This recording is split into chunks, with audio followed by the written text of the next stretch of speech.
what would be your advice to students who don't have the luxury of going to a Shedra to study Buddha nature in detail through rigorous study, but still they need to understand and get this wisdom through study and wisdom through contemplation, as you said, so that they know what they're meditating on or what they're practicing. So advice you would give to somebody who would like to pursue Buddha nature study and practice, but don't have the same luxury as a monk going to a Shedra.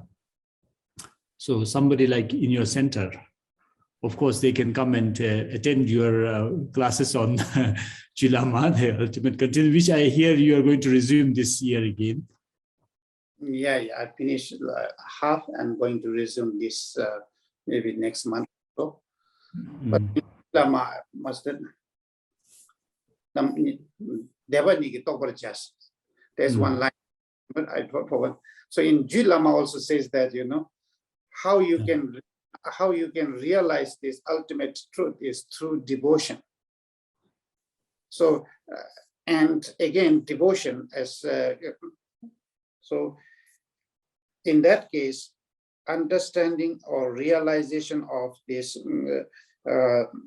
Buddha nature is possible through devotion, which is in one sense kind of a risky business. You know, when you have devotion, that means you are totally accepting out of almost like a blind faith, you know, like accepting that Buddha nature through devotion.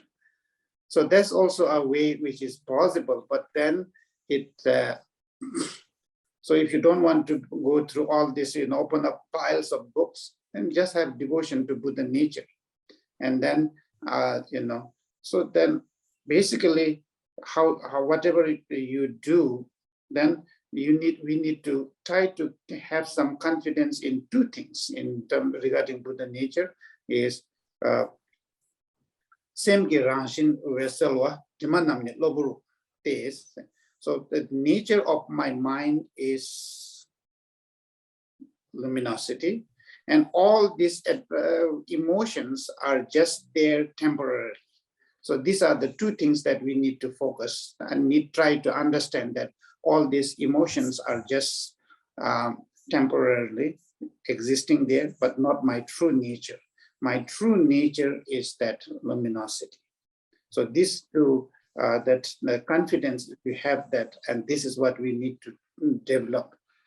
Either you go to a Shedra or you try to do all those TD yoga practices, and in that way. So basically, as I said earlier, as a practitioner, then what we need to do is we have the only the two things, you know, purifying what you don't want, what obscures you from realizing Buddha nature is our karma and afflictive emotion.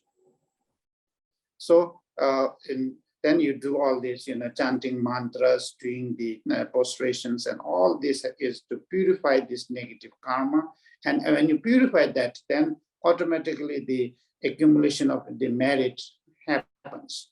So as we go on practicing, even by saying one, mantra just once, or doing this, refuge, bodhicitta, or any of these practices, so it's a way to purify our negativity and increase and enhance our positive qualities. So in that way, then you can gradually, because if you're more oriented in practice, then you can come, practice that with devotion.